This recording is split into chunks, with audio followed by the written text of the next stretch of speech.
to do our annual tree planting. I'm trying to think, was there another topic? There was the township projects, but I don't think there was anything to review. I think they were on tomorrow, actually. Yeah, that would make sense. So I think all we have is the ordinance. Wow. So Sounds even though good. this, yeah, I think so too. But I guess since this is an ad hoc meeting, we'll officially call this to order. We'll start with our Pledge of Allegiance. Everybody ready? Yeah. Okay. Pledge allegiance to the flag of the United States of America and to the republic for which it stands, one one nation, nation, under under God, God, Indivisible, indivisible, with with liberty. liberty and justice for all. Well done. There's John. Good afternoon, Practice, John. practice, We're on. practice. Yes, yes. Okay, so approval of the meeting minutes, we'll save that for tomorrow night, since that's our official monthly meeting. So, guys, I thought what I would do is just dive right into the ordinance. So here is my suggested approach. So as you guys have seen via email, I put together like an Excel spreadsheet. I just kind of went through the ordinance kind of line by line, and I thought of it as like a term sheet, like as if we were going to negotiate a contract. So I just kind of put down like what the existing term is, and then whether there is any proposed change. And I did it just based off of the top of my head, talking to folks, previous meetings, things that I know are contentious. But that's obviously where we can add on to that tonight. And then on the second sheet, I kind of put key questions, things that I think through like the last couple of years we've kind of wrestled with. And then the third part of input is, there's been a lot of emails that have come to me just in the last day. So I've tried to forward them to you. They're from Bill Thomas at Chanticleer. They're from the Radnor Conservancy, from Steve Schreiner. And I know John Hosbach, I'm looking at you now. I know you have some ideas too. So Can I start it off with the Heritage Tree? Be my guest. Right. So the last couple of days, I put together a list of heritage trees that I have reviewed over the last year and a half, being trees 30 inches or greater. And what we find from the applicants is they're always going through it with a fine-tooth comb, trying to find a defect for these larger trees. So I am proposing that we reduce the 30 inches to 25. And the reason being is when you get to that 30 inches or greater, there's always a good chance that there is some sort of defect or tribulation associated with that tree, just being of that mature statue, you know, its age, issues with the urban interface. At 25 inches, it's less likely we're going to find those defects, just from my review of 1,000 trees per week. So I'm proposing that we change it just so we don't have that.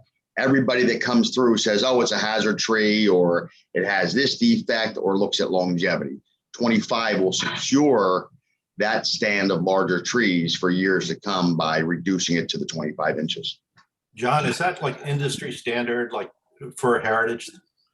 It is not. So on review of the ordinances throughout the Mid-Atlantic region, it goes anywhere from our standard, which is 30 inches, all the way up to 48 inches. Some townships use 48 inches as their heritage tree, which I think is crazy because, you know, they're not capturing those potential, what I call savers that we can save within the landscape and, you know, give them a chance to really prosper. I bring into attention the applicants that come in front of us. We can educate them on best management practices to preserve, protect, and enhance the structural integrity of those 25-inch or greater. That gives us great opportunity to do preservation, which obviously is why this commission is, you know, in place. So that 25 inches is a great number to stick with. We'll get a lot of good, healthy trees that can be preserved. So I'm proposing that. Well, so basically it's semantical too, because like 25 inches, Radnor might say 25 inches qualifies as a heritage tree, and we just want it to. We just Right. want that to, you know, it's like just otherwise you could just pick a number out of the hat, right? Well, not really. That's why I went through the forms and looking at trees. We don't find a lot of defects with the 25-inch mark. 25 to 30, usually they're pretty good condition. It's when you get over that 30, 36, 40 is when you start finding defects. And that's when these guys are coming in front of us and crying the blues. This way, we're giving them the opportunity to preserve based on that 25-inch mark. And also it's a deterrent to remove larger trees. Because when if a tree is over 25 inches, if it's say 32 and it has disease in it, it's going to go. They're looking at longevity, and this way we can reduce that. So I don't want to harp on it too much. We got a lot of things tonight. Secondly, what I've done is I pulled out about 15 of the last appraisals I've done for both the IRS and us and some insurance companies I've done.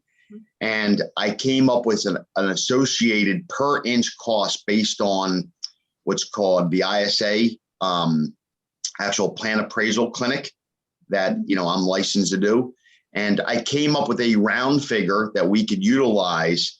And the number is $720 per inch.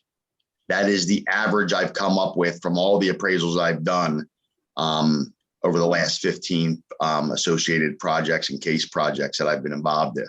So if you take the per inch, and that's based on, all our hardwoods, anything that's removed within violation or trespass within the tree protection zone, that 720 is a viable number, a defendable number, because we use it with the associated plant appraisal, which is something you have to be licensed to do. And John, I'm sorry, I'm not clear. What would the 720 be used for? The 720 would be used for, so just say, for example, Mr. Joe is developing a site. He comes in front of us.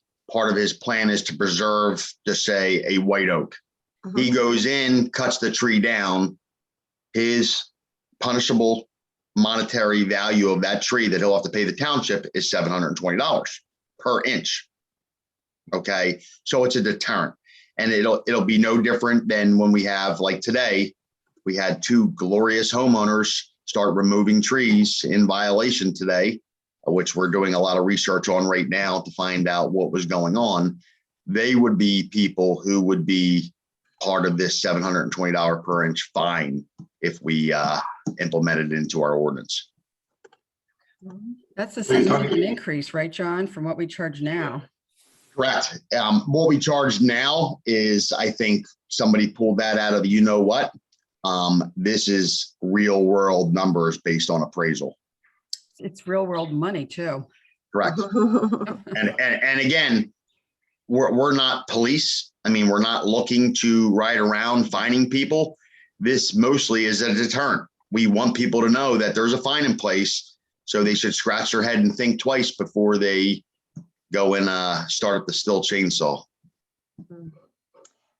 That kind of goes to our whole idea of increasing communication and awareness. Correct. Yep. Yeah.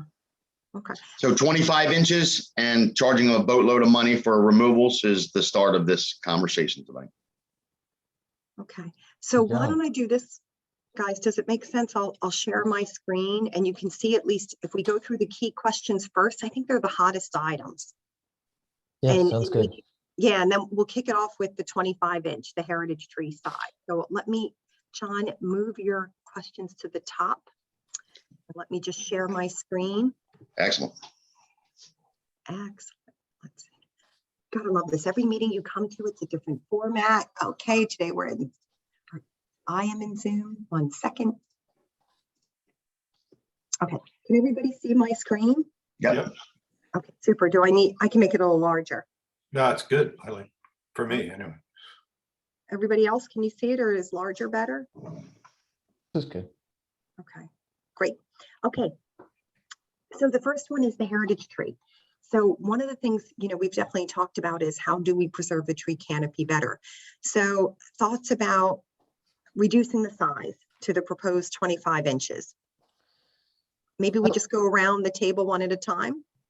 Yeah, let's do that. Seth, I'm going to you first because you're not on mute. Sounds good. So my first thought to that is I like it, but then our 19, so we would have a 19 to 24 inch category, which would be a span of 5 inches, and then the 6 to 18. So I'm wondering if we want to lower the 6 to 18 to maybe like 6 to 14, and then 15 to 24, and then 25 and above, or at least think about what that may look like. Or maybe we just leave it as is. But that was one thought that I had come to mind. Okay. Um, Or go ahead, Seth. I was going to say, John, do you see, based off of your kind of analysis of the 25-inch and above trees and the categories of 6 to 18 and 19 to what would then be 25, do you see any other room for opportunity there to reshuffle the numbers while we're doing it? No, I just think we would move everything up. We would probably cancel out. Let me see here. I'm actually trying to send Eileen a chat so she can actually add the verbiage in for the appraisal. Got it. No worries. Yeah. So 6 to 18 is one replacement tree, 19 to 29 is 3, and then 30 and above is 6. So we would get rid of the third one, just shuffle everything down. So it would go to 19 to 24, and then anything over 25 and up would be our heritage. So we would be losing one category. Well, but wouldn't we still want 6 to 18? One Oh, yeah. replacement tree? Yeah. Absolutely. So we wouldn't lose a category. We would just move it all Right. down 5 inches. Mhm.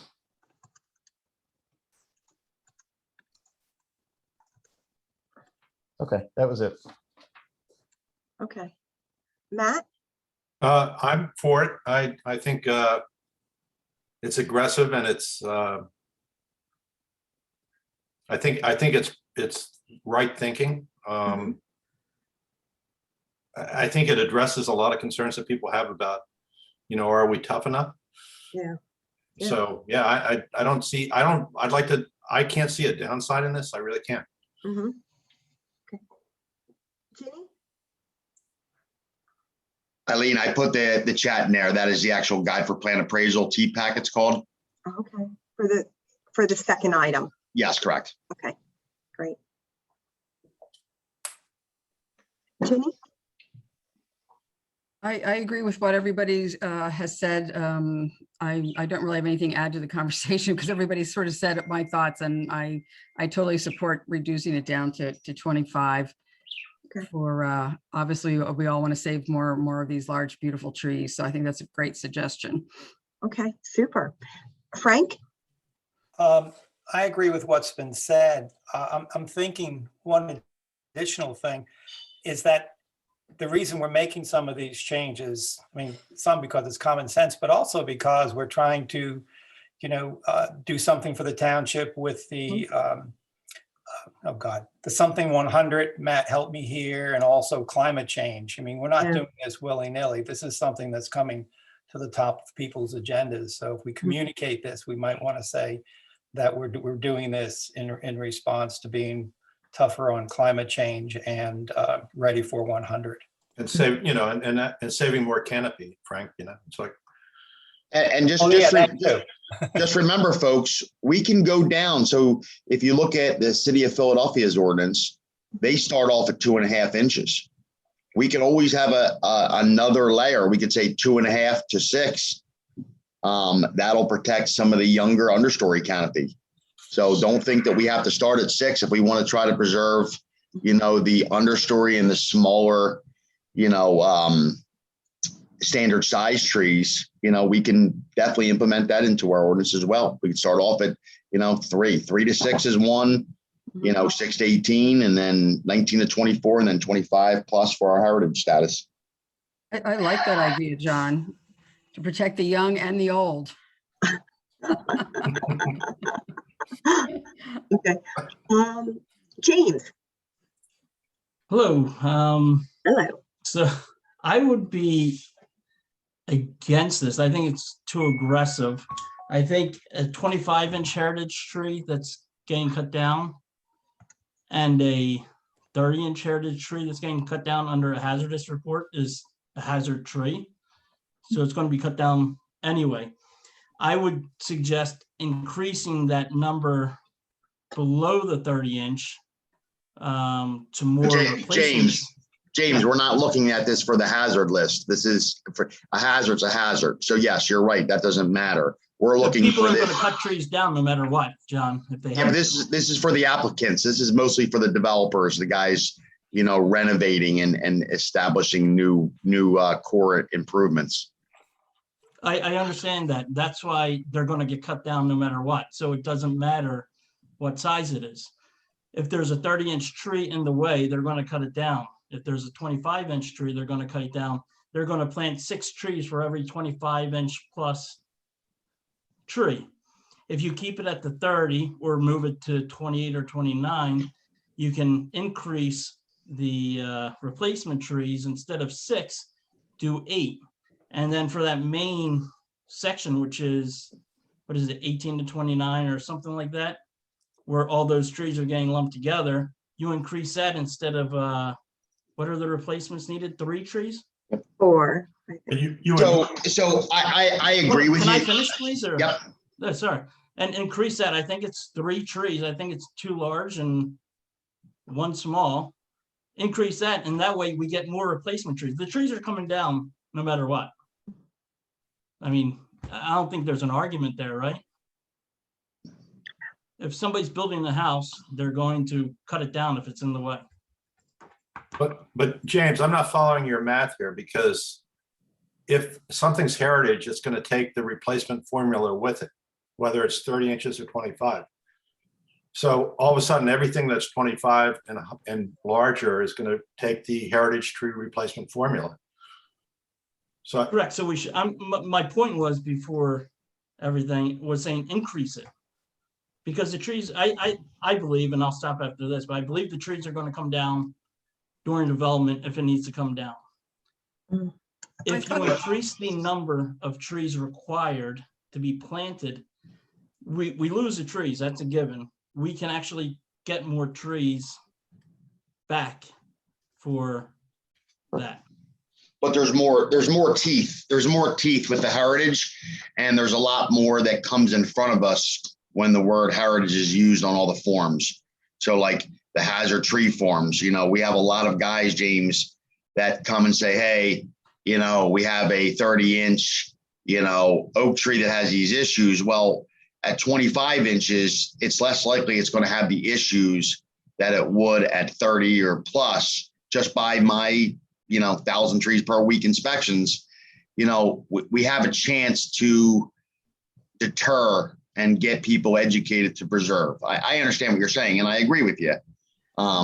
It's just, I feel like we have more teeth with the heritage status on those 25-inch trees, but that's just my opinion.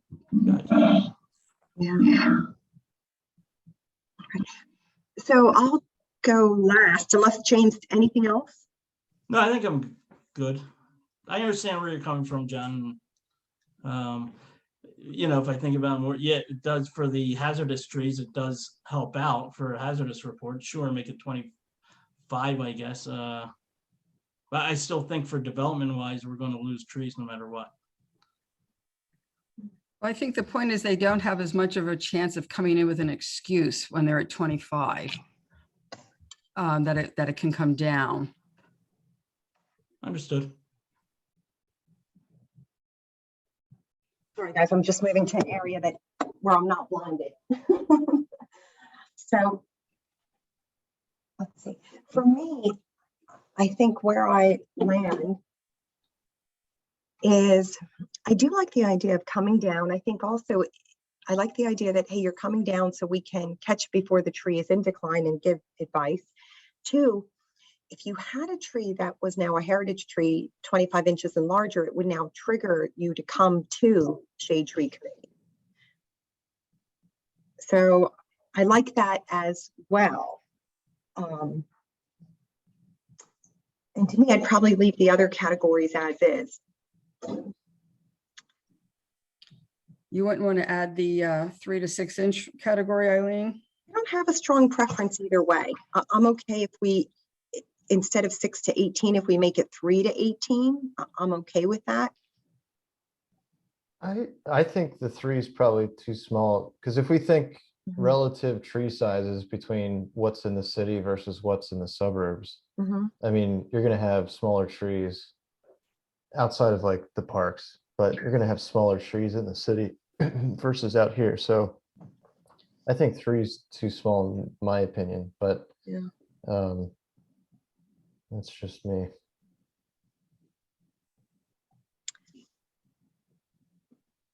Anyone else on the lower end, on the younger side?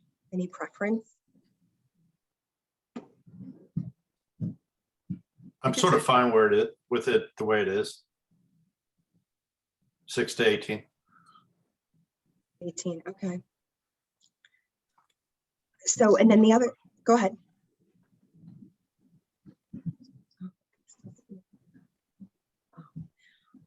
Okay, and then, sorry guys, I'm looking around because I've now lost all your photos for some reason. I don't see you, so it's a little strange here, but maybe that's just the way it is, okay. So, the other thing that loops into this, because we could probably tackle 2 at the same time, is the tree replacement formula. So that was kind of James' suggestion. So, and they're all, you know, it's all basically the same issue. So any thoughts about the tree replacement formula, meaning increasing it? I assume that's, James, what you're proposing, to increase the number of trees required per category? Yeah, my only reason for that was because I think a lot of trees get lumped into the 19 to 24 or the higher 19 to 29, whatever it is. Mm-hmm. And instead of having to, I think it's 2 large and 1 small, make it 4 large, 2, you know, 2 whatever. So for an example of the smaller ones, so let's take our Drossen farm for an example. So they had to put in a utility right away in, and along that right away was, I think there was like 35 or 40, don't quote me on the exact number, Mm-hmm. like 2.5, 3-inch white oaks growing within that right away. So they were trees that could have been preserved and now could be, you know, 10, 12 inches, but they had every opportunity just to come in and clear cut that area. We could have made them move that utility in order to get those smaller trees preserved. That's, you know, the route that I'm looking at. And then were they 6 inches? They were below 6 inches. Okay, so that didn't trigger them coming here.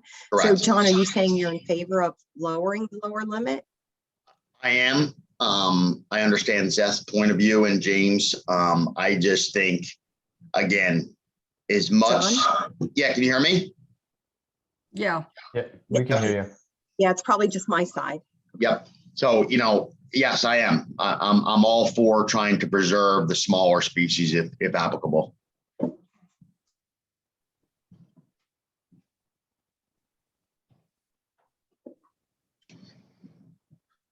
I mean, given that example that John just gave, I mean, I was sort of thinking, yeah, I agreed with Seth that, yeah, there's an awful lot of small trees out in the suburbs that might be just real onerous, having people to come in with such for just such a small tree. But that's an excellent example that you give, John, how we might have been able to save those. And that is our purpose here, to try and save as many trees. So maybe we should be looking at those smaller ones as well, even though it puts a little bit more of an onerous burden on our residents.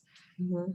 Maybe Eileen can come up with some good verbiage that it can be under the discretion of the commission to review the smaller trees based on species content.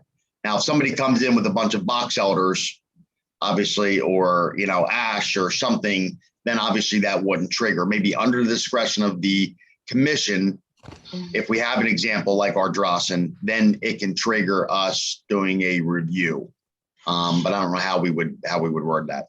Yeah, I think that would be tough to say under Yeah. the discretion. What we could do is we could put in a quantity.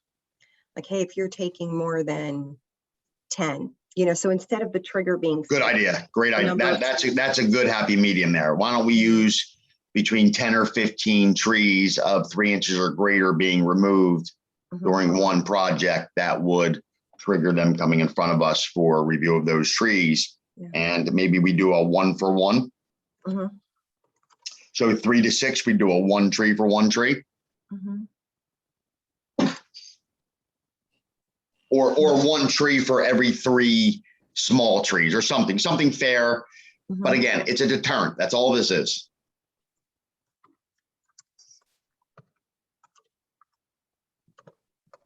it makes our whole communication and a little bit more tricky. You know what I mean? Mhm. So that's the only other thing that's running through my mind. Because we are very much trying to educate and just get awareness out. So it makes it a little bit more complicated if the rules are a little bit harder for everybody to follow and understand. Right. So, Look, in a weird way, I mean, we're putting a lot of small trees in the township. yeah, we are. And so maybe this is a way to protect them. I mean, it's like, maybe it makes sense to have it in there just because we're so aggressive about re-treeing this place. And we're not, So in that instance, Matt, would you recommend widening it like 3 to 18 inches, or would you recommend having a separate 3 to 6 category? I think it makes more sense to have a separate 3 to 6, because if I just look at the window at the park next to my house, Yeah. all the new trees are in that range. And so would you keep it at, if you remove 6 trees or more, or would you increase the quantity?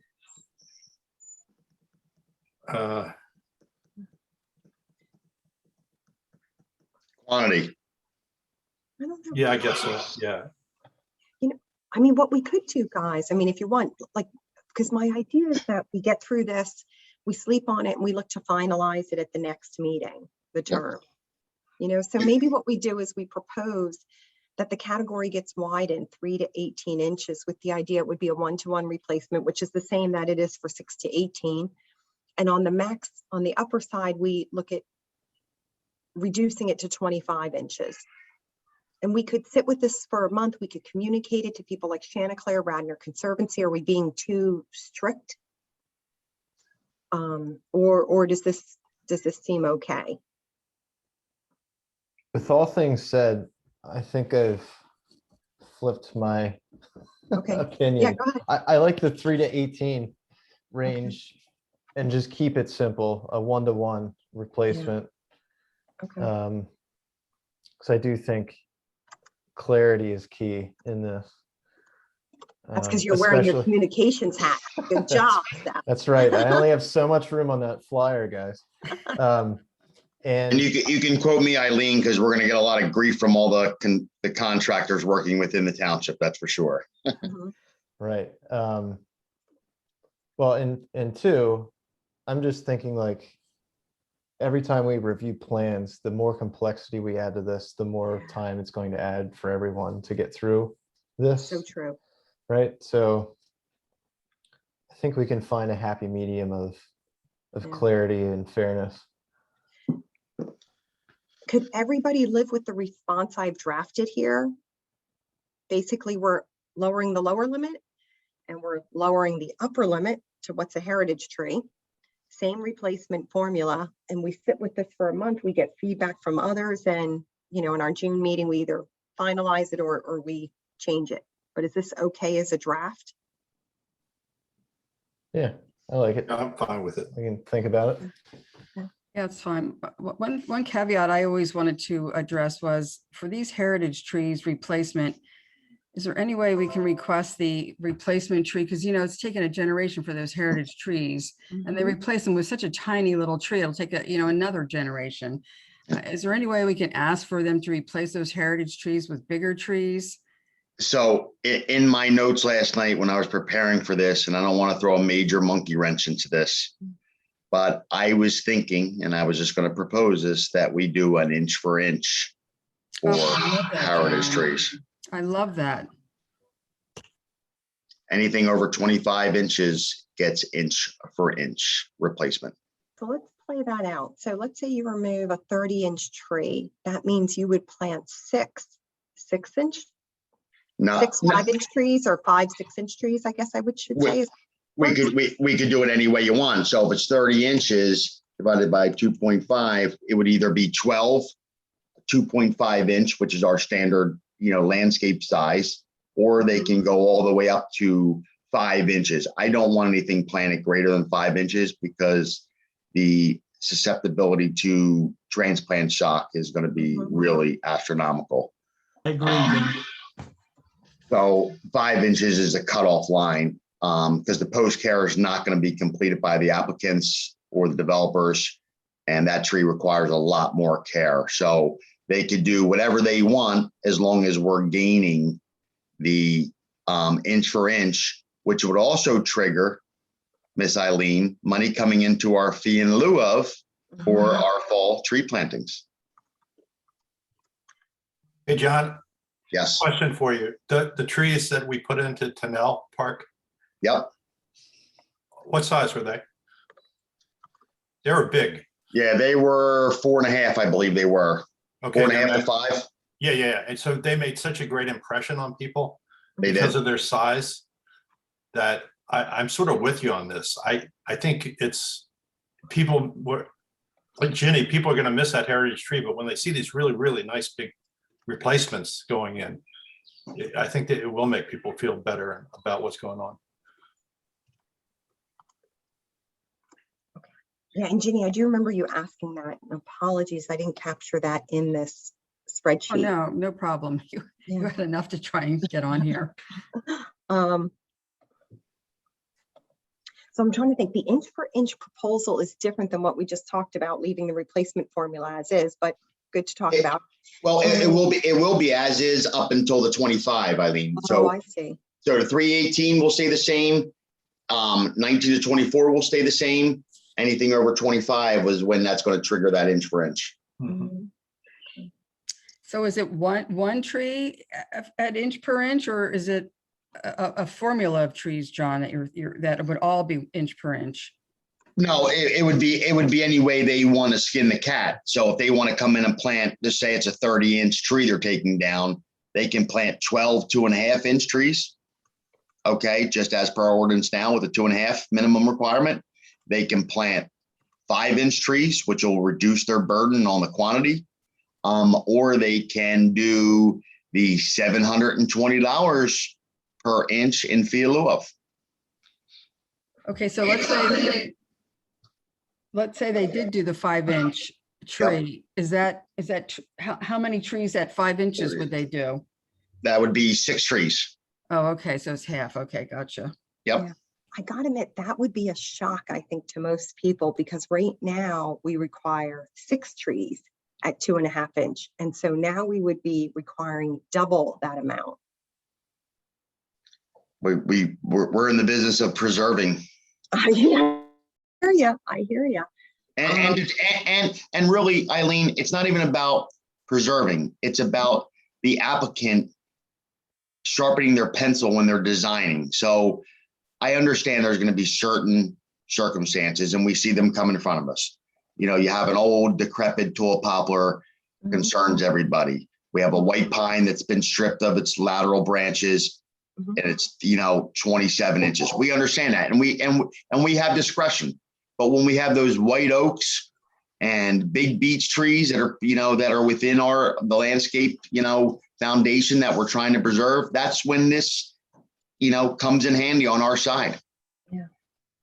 So again, it's under our discretion, and we can look at it. We look at the plans. Matt and James are very diligent about looking at these. So if Matt says, "Hey, this is a beat up old tall poplar," then we have the right to say, "Hey, well, maybe we'll only make you do half the inches." Again, we have that discretion, but this is going to be our template. Yeah, but I think that's where we get into trouble, is with all the discretion or precedence is set, and that's one of the items later here. Yep. Well, no, let's just keep it for the inch to inch. Yeah.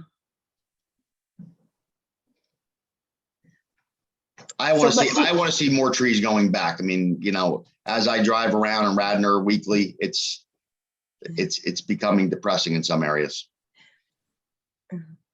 But I think people struggle even to put in the 6 trees. Yeah. So I can't imagine asking somebody to put in 12 trees. And if let's say they can only plant 6, then they'd have to pay for the other 6. Or preserve that tree and build around it, design around it. Yeah. And don't cut down heritage trees. Yeah. Okay. So on the same topic, because it's kind of related, what do we think about tree credits? So I'm down here on line 7. I'll move this one down to the bottom. So this was one that came up recently. Let's see, this one right here. So this is one that came up recently in our last meeting, and then prior to that, there was a precedent set. So do we want to give out tree credits if somebody's willing to plant, let's say, a 5-inch tree instead of a 2.5-inch caliber tree? So we do have credits in our saldo, which is our land development within Radnor. So if there's a buffer and they preserve trees within that buffer, they do get credits. We already have that instilled in that. What do you mean by they get credits? So if they have, just say if they have a buffer and they preserve the buffer, they get so many credits for a tree. It's not much, but they do get a credit for keeping trees within the buffer that are healthy. That's not in our ordinance anywhere that I'm aware of. It's not in our ordinance of the shade tree. It's in the saldo. So that's the landscape portion. So anytime a developer comes in, there's other things that we don't even see, such as parking island trees. There's a bunch of stuff that doesn't even get triggered to us. It's saldo. It has nothing to do with the Shade Tree Commission. And there are credits in there for Class A and Class B buffers. Okay. Okay. So what do folks think about tree credits? I'll go first if you don't mind, Eileen. Go right ahead. Yeah, last meeting, I think I did agree to some tree credits for certain trees. And for the other ones, I didn't because they were already mature trees that were going in. But after thinking about that, I think I would be against it just so, like you said, keeping it at our discretion could get tricky and unfair to some people. So I think, you know, if we're just thinking about it this month, I'll put more thought into it after I hear everybody else. But I think if we forget the tree credit and just go by an ordinance, it might be safer. Okay. Others?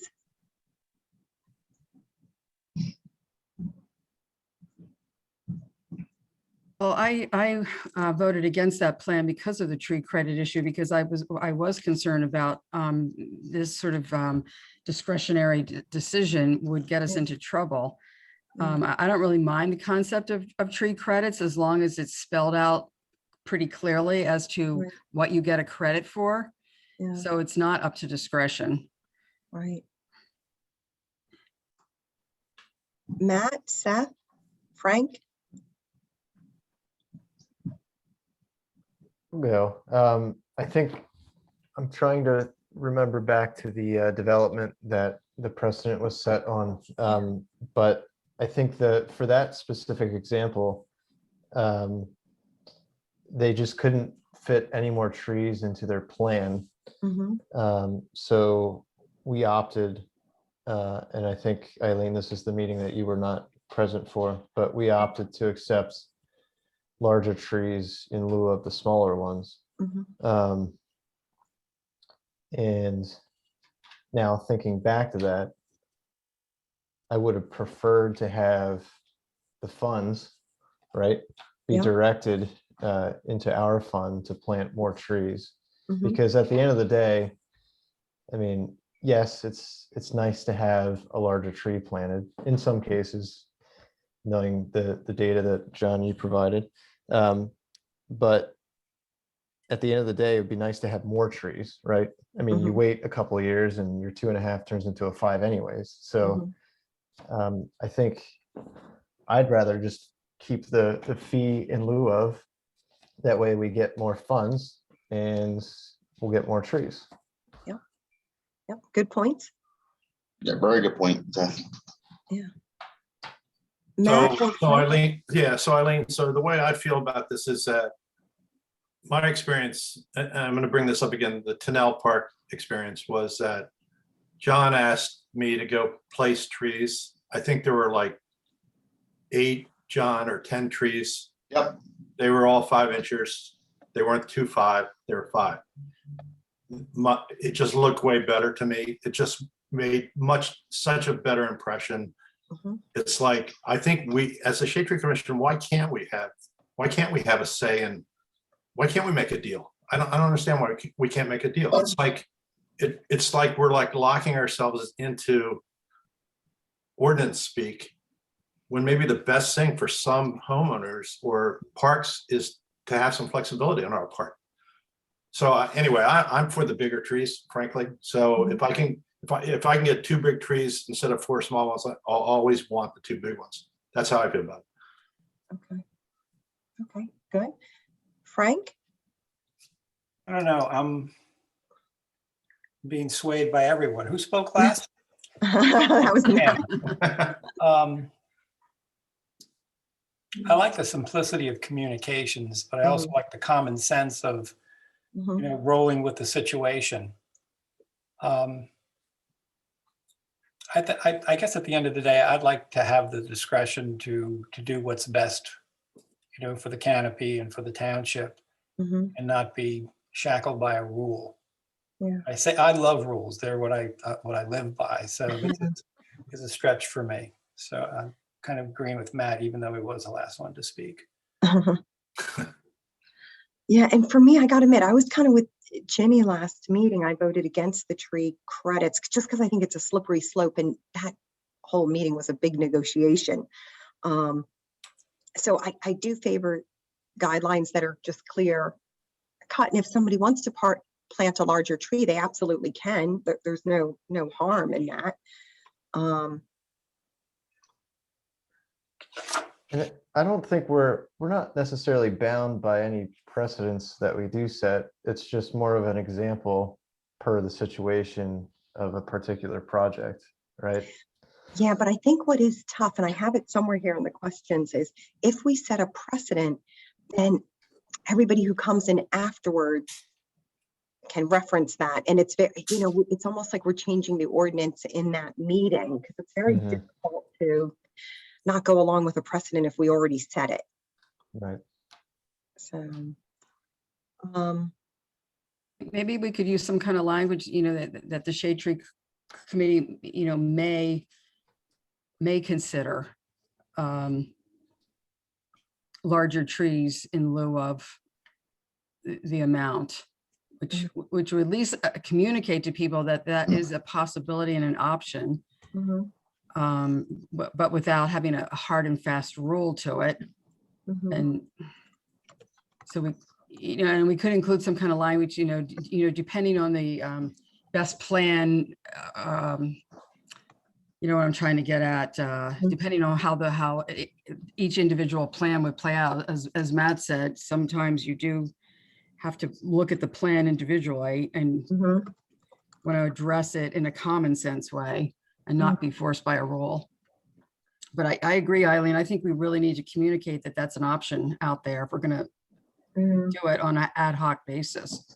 We can, Ginny, we can just put on there minimum size 2.5, maximum size 5 inch. That'll solve that easily with the replacement. But I think the people that are planning 5 inches, the idea would be, okay, count that as 2 trees. Right. Absolutely. No, absolutely. Yeah, but then we are giving tree credits. That's what I think we're on the fence about. Got it. I see what you're saying. Some of it aren't. And then I think like Ginny and Frank are saying, hey, they like the idea of being able to make an exception if it makes good common sense for the resident standing in front of us or the situation. So like a small site, Eileen, like a site that cannot absorb a lot of trees, maybe they're the ones that will get that credit. So if they really only have room for 5 trees when they're supposed to be planting 10, that's when that'll trigger that 5 inch mark. Yeah, my only concern is, it would definitely be on the honor system. Because we don't go through and enforce it. So, you would just have to trust if somebody agrees to plant a 5 inch tree that they will indeed do that. Doug from, the code enforcement, he checks those things. Oh, he does. He follows up. Yeah. Well, I was at the Radnor Tap Trail. I had to measure a bunch of trees that got planted. I had to measure every one to make sure they were 2.5 inches. So we were doing that today. So we are going around measuring trees, not at every residence, but we kind of like pick and choose ones that could be suspect to planting smaller trees when they're supposed to be planting larger. So we do we do follow that for sure. Mm. Maybe that's something we should be putting in our ordinance too, as another deterrent that enforcement will follow up the plan to ensure Mhm. that it's Matt Goals is followed. coming with a DBH tape and a hammer. Oh, boy. Thanks, John. Are we going to get uniforms and badges? Sure, why I think we not? should. And bulletproof vests, Yeah. especially when people start seeing this 25 and that 720 and the inch for inch.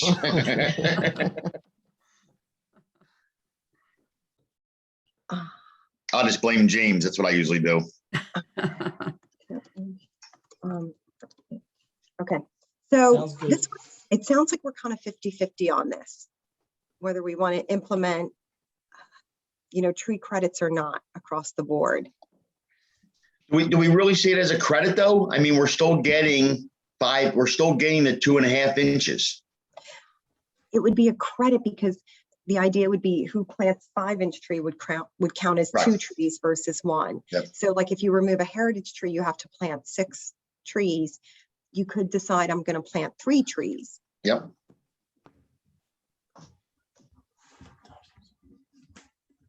I'm on the fence. I know, me too. Okay, so we'll Time to table that. noodle it, just think about it. Yeah, that's what I think. We'll Yeah, just let's table that. Let's table that one. Okay, so let's see what else is in the same category.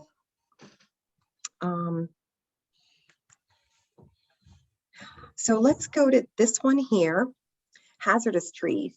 So are hazardous trees in the total count or outside of the total count?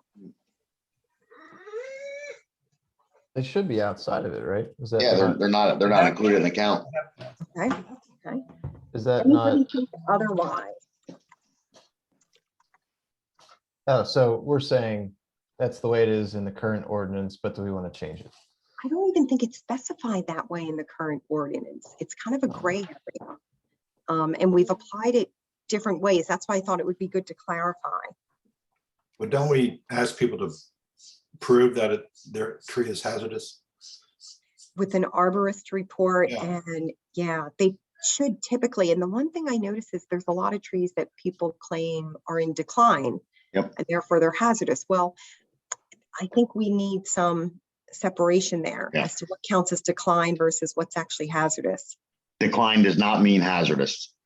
Somebody sees a big dead limb or a dead leader in their tree and they're calling that hazardous. Well, that dead portion can be mitigated through pruning, through best management practices, following ANSI standards. And then after that, that tree is no longer a risk or a hazard. But John, I mean, there's stages of decline too, so.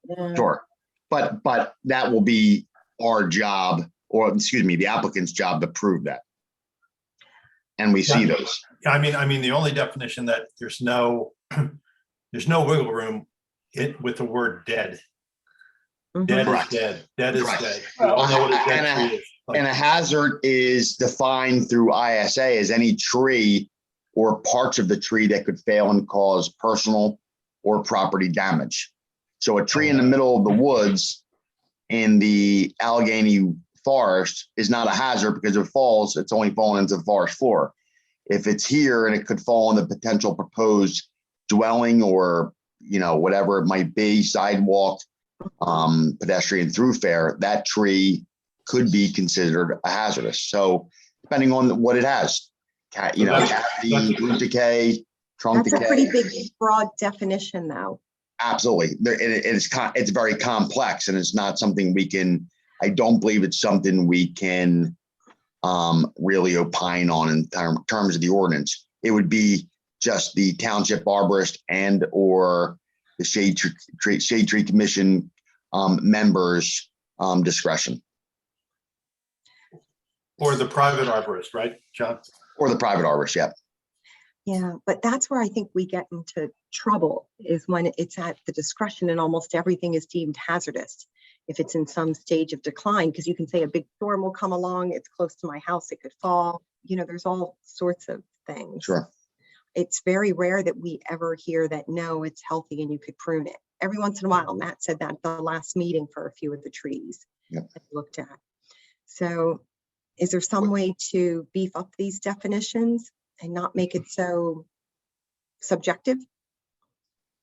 I would make a suggestion that if there's a development and the tree has to be a hazard currently. So if it's a wooded lot, somebody can't say, oh, this tree is a hazard. There's no target in the area of the woods. So it won't be really considered a target or a hazard. So, you know, the tree's coming down anyway because they're going to build their house or whatever, but at least they're not using that as a tool to not compensate for that tree. So in White Marsh, we're revising their ordinance as well, and we're using any tree with 25% greater decline with a defect that could cause tree or tree part failure is considered a hazardous tree. 25% or greater in decline, or a defect that could cause whole tree or tree part failure is considered a hazardous condition. 25% seems low. So we, in the ordinance, we define a hazard tree as any tree that may fail due to mortality or a structural defect or changed stand conditions, and as a result may cause property damage or personal injury. So essentially a tree that's about to fall, right, or break in half or whatever. So if I was an attorney reviewing your ordinance, trying to fight you guys for my applicant, I could say, well, hey, he has a low-lying condition on his property where 6 oak trees stand, and that area floods. So that is now a hazardous condition, because when it floods, you have soil saturation and those trees can blow over in a storm. That would be considered, by terms of the ISA and all that good stuff, a actual hazardous condition. So Every tree's prone to failure. could we say a hazardous tree has to be within 100 yards of a thoroughfare or a structure or something that would actually cause damage? If we could put a distance on it.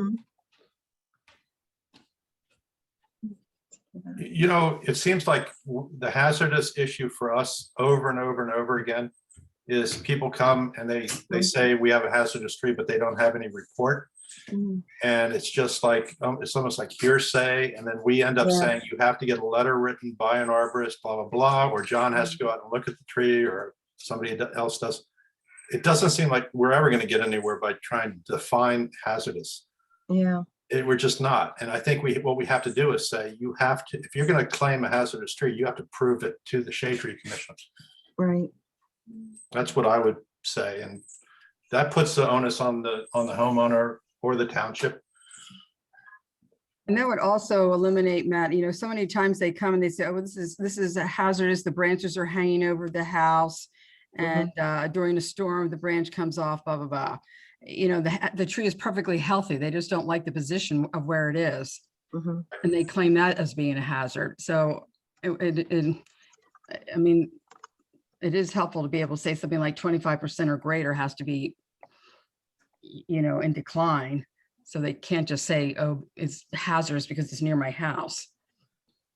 Yeah, the problem I have with the 25% is that if someone hasn't taken care of a really nice white oak, and that 25% of the tree should have been pruned out and wasn't pruned out, they can make that claim, and they can come to us with that hazardous claim. And it's, I don't like that, because I think it's wrong-headed, because if they had taken care of the tree, or if they take care of the tree, it won't be hazardous. So I think we're going to lose some trees if we allow that. I don't like that 25%. 25%, it's really hard to define, you know? Like what does that look like tree by tree? It might be different every scenario. So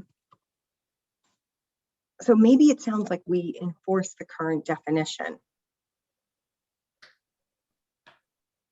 Yeah, if it's imminently about to fall or break in half. Or And you would need a certified arborist to state that. Right. Could the certified arborist also say it just needs to be pruned? It's not hazardous, it just needs some maintenance? They could. Here- It may be less income, but they could. Here's another option. So maybe all hazardous trees need to be reviewed by John, right? So that we don't have other certified arborists that are attached to certain tree companies just kind of Mhm. passing us a note saying, hey, this is hazardous, but it may not be exactly hazardous. Knowing that, you know, Matt, you do a lot of site visits, and John, you do too, but maybe Mhm. maybe require that to be a part of the language. I don't know if it is now currently, actually. The only thing I worry about, Seth, with that is that right now, we really do accept, you know, the John Warts and the Steve Shriners and Mhm. these guys who do a lot of work in Radnor, we accept their reports. So Mhm. now all of a sudden we're like, well, that's not good enough anymore. In a way, Yeah. I mean, way we're saying like, we need to do it because you guys are certified arborists. You're not the township's arborist. And Yeah. I don't know. James, I mean, you certainly must feel strongly that some of these guys, these tree guys know what they're talking about when they see a hazardous tree. Yes, I agree. And I Okay. think John goes out to look at any trees that are deemed hazardous. Anyway, that's being done. I think Okay. you have to leave it up to the arborist, a certified arborist. Maybe somebody with 1 year experience might not be able to tell a hazard tree from a good tree. Yeah. But I've seen trees that they look fine from the outside to most people, but they've gone through second-story houses and, you know, could have killed people. So, and I agree with Matt with the 25%. I'm not a fan of that. Yeah. I think it's hard to tell. I think we got to keep it at discretion of John and the arborists in the township that are working in the township. Yeah, I would agree. So guys, maybe I can move us along. Is everyone okay if we just enforce the current definition, which would include a certified arborist having to certify that the tree is indeed hazardous? Yeah, I'm okay with that. And I think if we all take a closer eye at the hazardous tree reports that come across the board and ask questions, I think that'll help clear some things up. Okay. I agree. And do we want to, I think there's some development projects that come through here. They count them in hazardous trees, but they don't do any hazardous tree reports. So should we have those developments or whatever come in and include a hazardous tree report? Yes. Yep. And I would say, guys, that brings us to line item number 10. So this, I'm thinking of the meeting last month. Do we want to establish a maximum project review time? That single resident property took us more than an hour to review. Now, granted, maybe there were some things I could have done better to speed that along. But should we, I don't know, institute a final, a limit? Or is there some way that if somebody comes in and their calculations aren't correct, we shouldn't have to recalculate and negotiate there with them? You know, Yeah, we talk about, we have a checklist, Mm-hmm, and I don't think that particular resident had completed the checklist. mm-hmm, And that's what drives the long discussions. mm-hmm. I didn't think they should even be on the agenda. Yeah. But let's say it happens again and they get through and they are on the agenda. Should we just, like, often we try and help someone out and we go through their calculations, we correct them. Like, should we not do that and just say, hey, why don't you take another look at this and come back next month? yeah. I mean, I'm for a time box, maybe like a half an hour comes to mind. I mean, just to keep it fair to everyone else that's on the line, right? Because how many situations have we been in where, you know, we're holding projects up because, you know, other folks are taking longer than others to review things. Right. And if we hit the 30-minute, you know, time frame, we can say, hey, come back next time. Sorry. Good idea, Seth. Good idea. So No, we just a little real world experience with this. Like, so James and I looked at I think we looked at 6 properties that are coming, that would have been coming up on the agenda tomorrow. Mhm. And 4 of those properties, James and I said everything checked off. I mean, site visit looked good, the trees looked good, the tree protection. 2 of them had mistakes all over the place, like in their calculations, and Mhm. we couldn't trust the tree protection was going to be right, and grading didn't look good, and so there are trees that weren't protected that looked like they might be in the way. So my feeling is there's 2 ways to go with that. One is to just reject them and say, come back and get all the stuff right, and then come back to us. And we're not going to spend 20 minutes telling you what you don't have. Right. The other thing is for James or me to call those people and say, there's a reason you're still on the agenda. The reason is these things don't make any sense to us. Yeah. Can you fix these before you come before the STC? Because that way everything's going to be smoother. For planning, I try to do that. If I see somebody in the planning commission that has a bad plan that I think they can fix, I try to get a hold of them before the meeting. Right. So I'd be happy to do that if you guys want me to, or we can just say, you know, you got to get this, just get it right, and then come. Don't waste our time. Don't waste your time. Yeah, there's 2 ways to go. Yeah, Yep. I was going to say, I like the hybrid approach, like Matt and James, and maybe that's what you're suggesting, Matt. If you're looking at these drawings ahead of time, if something just looks like, hey, this is not even in the ballpark, I think it's great if you have the time and you can call them and help them get in the ballpark, and then determine whether you review it or whether it needs to come to the Shade Tree Committee. And then I think once it comes to us, if we find ourselves having to negotiate or do calculations, then I think we table it and ask them to take it offline and correct it and then come back. Yeah, I mean, for me or James, it's just, you know, a phone call. Really, it's not a big deal. It's like we know something, but we're not telling the applicant what we know until until the meeting. So it's Totally Yeah, I like concur, that. Matt. That's a great idea. Great idea. Yeah, I agree with Matt there, and I think we're going to save a lot of time this month because we did review everything, and we had more time to review it. The only thing I would ask going forward, if we can just get I would like to get an okay from the township solicitor or Stephen Orsini or somebody that we are permitted to do this without going to a meeting. I was just thinking as we were doing this, there may be neighbors that wanted to have an opinion on some sort of development or something like that, and they won't be able to have that if it's not on the meeting, on the agenda for a certain day. Well, they will, James, at planning and all that stuff. Yeah, I understand that. I'm just trying to protect myself and Matt. Oh, yeah. And the rest of the tree. And I think it's an easy email that says, yeah, we are permitted to do this. And we are permitted to contact the applicant to let them know that these things should be corrected before you come to the Shade Tree Commission. And one other suggestion, what I have is any, I don't know how you would say it, but you know, the Aberdeen Avenue, Matt, that's coming, those plans, the townhomes, I think they should come to the Shade Tree no matter what, any type of development like that. I'm not sure how you would specify them, but I guess large scale developments. Yeah. Instead of single family. I totally agree with that. Yeah, and I think we, if we could get the same amount of time to review the plans as we have this month, I think that's great, because I get, getting them the week before, it's hard to review everything. The more time we have, I think the more I can look in depth at it.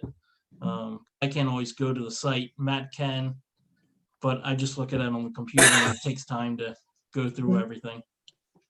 Yeah, like another Aberdeen came up on the agenda today, I think, and there's no time to do that, to review it. So it's like, yeah, we need to get the stuff. I agree, James. Yeah, but then I think that's tabled. It gets reviewed. Oh, okay. Absolutely. Tabled until June. Okay, great.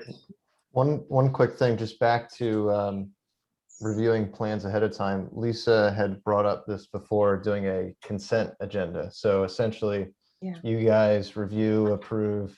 It still is on the agenda. It's just grouped as, prior reviewed consent agenda, so that still gives everyone the awareness and the opportunity for public comment. But instead of us going through the plans, we just all approve the consent agenda and all of those addresses. That's a good point, Seth, because we can, any one of us could pull that item off the consent agenda.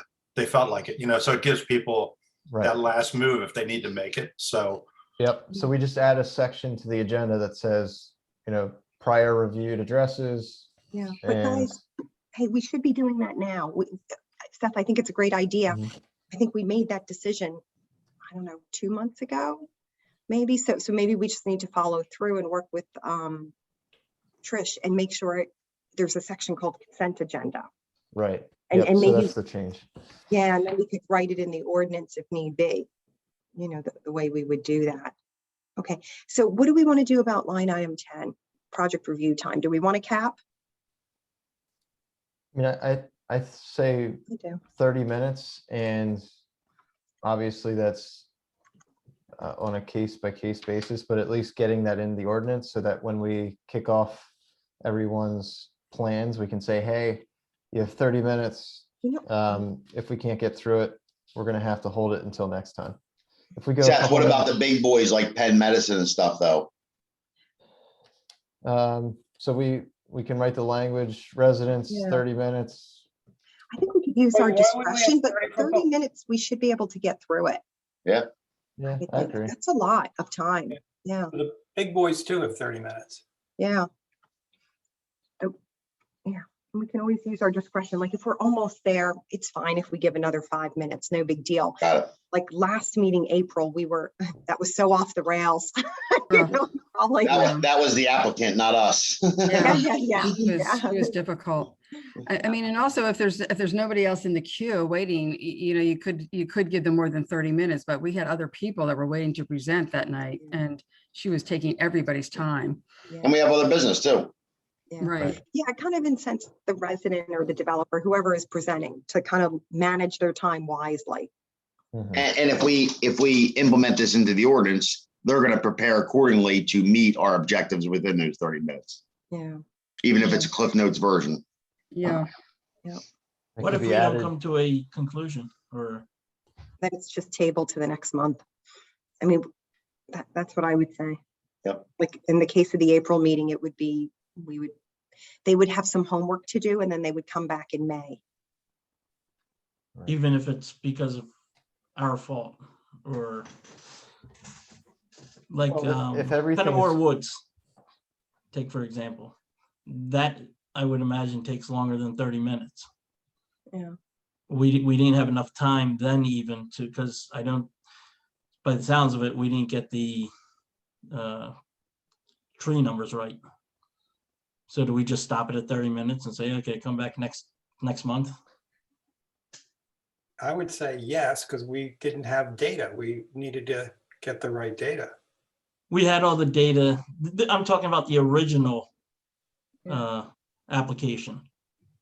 But I think we didn't know in the original application that the data was incorrect. So we didn't know that. And I don't really recall if that went over 30 minutes or not. I don't remember that far back. I But I mean, think we could use this with discretion. Like Fenimore Woods, the last time they came, so the second time they came, was a very contentious topic. Contentious for the community, contentious for the township, contentious for us. So I think that's a topic that we can deem, hey, that's a big project. We need to give that more time. But the typical residential projects or even the typical development projects, if they have all their ducks in a row, then 30 minutes should be sufficient. And I think something like Fenimore should be, we hear about it. We don't give a conclusion on our thoughts, and we meet as a group or go on site to look at what they're proposing in full. So, I know we can't have a quorum out there, but at least some of us go out and look at it and table it till the next meeting so that we have a good insight, something like that. Mhm. And realistically, if we think about applying the 80-20 rule, we've had very few Fenimore Woods types projects. Correct. So, see. So we have a few left. And I don't, if we try and make it through these, I think we'll be here maybe another 30 to 60 minutes. So we still have left any requirements around biodiversity. This goes to the Morris Road or any of our parks being planted. Do we want to state that you need some biodiversity? Yep.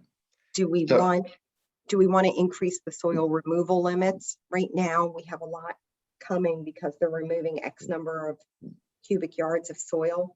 So maybe we could look at increasing that. So obviously the biodiversity should be employed in every project. The Marsh Road was a little bit difficult because we had a group of people who lived with those cherries for their entire life, and they were not taking anything else, any advice that we presented. It was cherries, cherries, cherries, even though we threw them pallets of different species, trying to give them some of that lust that they were looking for. It just didn't fly. On any other circumstances, that's never going to happen. That was a unique and rare situation. Okay. So you're proposing that we don't need any language around biodiversity, or? Yep, we do. I would like to have in there no more than which we utilize every day in our practice and what should be utilized in Radnor Township, no more than 10% of one species. Oh, wow. I didn't realize it was that low, 10%. Yeah. That's we don't meet that, I think, with our fall planting. Well, and that's because of availability. But when we are trying to, I mean, that is the goal. I mean, we even have shifted it in certain places down to 7 or 8% in some projects we're doing because of what's going on with, the EAB, oak wilt, different things that are coming about that we're not seeing 10 years ago. We really got to crush the monoculture because there's so many epidemics coming through. And you guys don't even hear about a quarter of them that we see every day. So 10% is our goal. And we can maybe say our goal is no more than 10%. So during our tree giveaway, it's a little bit different because we're basing it on availability. But remember, we're planting one tree species on that property. We're not planting 100 trees. So if we were planting 100 trees on one person's property, we want 10 of each species. So it's only one species going there. So it's a little bit different. I just don't want to see 30 red maples. I understand. Hey, so I'm going to move us forward. I myself feel 10% is too low. I think residents are going to come. They're going to want to line their driveway, or they're going to want to plant a bunch of arborvitae, and we're going to violate the 10% pretty quickly. But I would be okay with the idea that we put biodiversity in there if we increase the percentage. Because I think the goal is just to prevent a monoculture.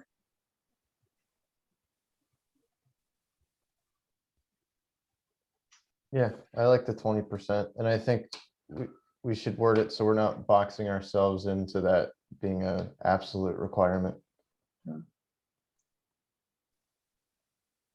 Okay. And I'm I would open. agree with that. I think you're right, Eileen. I think people are going to want to line their drives. Yeah. I mean, I know I just put up like 12 arborvitae myself for property line. I don't want to have to. I like that uniform look. I hear you. I hear you. Come on, Jenny. Yeah, they weren't green giants, Jenny. Sorry, guys. I like the green giant. That's Okay. what they are. Yeah. How about we take it up, the percentage out altogether and just hope people plant trees? We could take it up to like 50%. So they can plant two different species on their property. I guess they That could. hasn't ever happened since I've been doing this for like 3 or 4 years. I don't think it's an actual problem.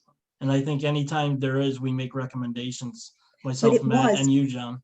Yeah, but Morris Road, that was that had no biodiversity. We planted like 60 some cherries, and we know better.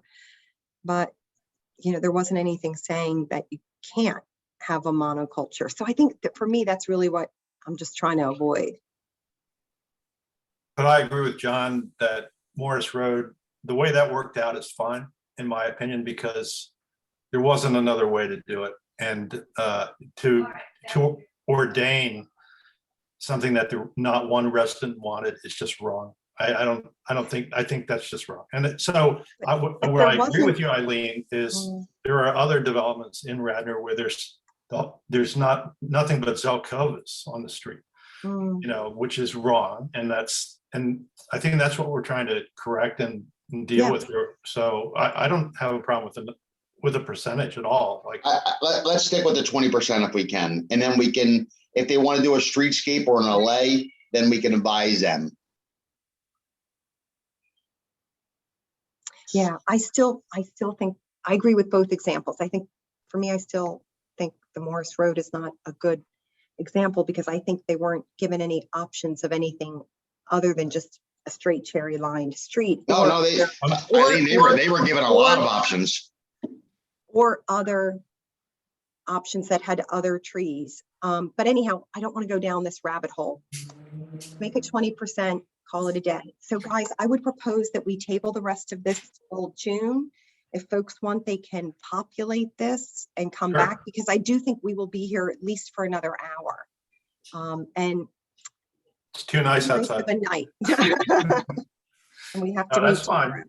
I think at the beginning, Eileen, you said that this is something we can dwell on, for Yeah. until next meeting. And I think that makes sense in a lot of cases. And Yeah, and anyway, I think we tackled the tougher ones tonight. Yeah. And Just so I can start thinking about it, Eileen, what is the soil removal limits? Just so, It's whatever in the ordinance that says that if you move X amount of oh, dirt. okay, you got have it. Okay, got it. That's what I figured it was. I just wanted to make sure. Got it. Yeah, and often they remove no trees, so, maybe Got that's something we change. Got it. Yep, currently it's 200 cubic yards or more. Thank you. Eileen, all those emails you sent us today, is that something you want to, are we talking about that tomorrow, or or were they just saying? No, So- the idea is that they're just sent for information such that we can take them into consideration as we're redoing the ordinance. I didn't want to, I thought it's best if we all share the information. Gotcha. So are we discussing this tomorrow night, Eileen, or are we going to wait for the June ad hoc to finish this up? I guess we can see if tomorrow night's meeting is quick regarding, the typical resident business, then yeah, we can absolutely pick this up and continue the Good. conversation. Good. Yeah. Anything else before we close the meeting? No, I think this was a great summary of It's kind of awesome. It's an awesome meeting. the pain points of the past few years. So I think this is exactly where we need to be thinking, which is great.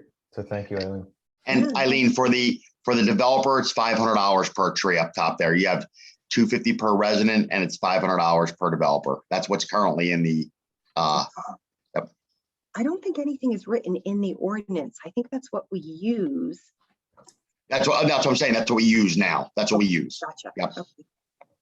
Okay. And Good, also, so guys- if anybody's ahead. watching, kill the spotted lanternflies. They're coming out, or you still might have egg masses. Maybe Yes. nobody's going to watch, but They're Okay, crazy no, right good now. point. They're all over the place. they're coming out. Big time. Lovely, lovely.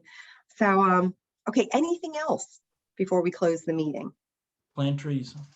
That too. Hey, Okay, gotta guys, go. I'll My send wife's it- calling. Have a good day. Okay, so guys, I'll send this out, and we'll pick it up tomorrow night if there's time. Okay. Sounds right, good. great. Thanks, Thanks, everybody. everyone. Thanks. Okay. Thanks, everyone. Good night.